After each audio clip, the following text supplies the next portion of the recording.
Hi everyone, today I'm going to show you how to unpin apps and programs from your start. And now if you want to go to your start like this, it is the Windows button that you have to click, and then you can see all your pinned apps right here, and you can also see the recent files that you have opened. So now you have these apps that are showing onto your start, and maybe some of them you want them, maybe some of them you don't really want them. So in this video I'm going to show you how to remove those basic little apps that you really don't want them showing on your start menu.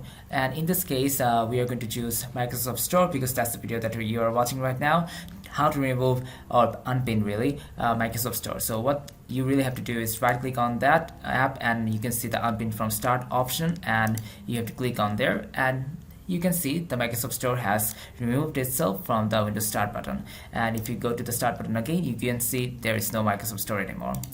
And that's how you can unpin Microsoft Store from your Start menu. Goodbye everyone, and have a great day.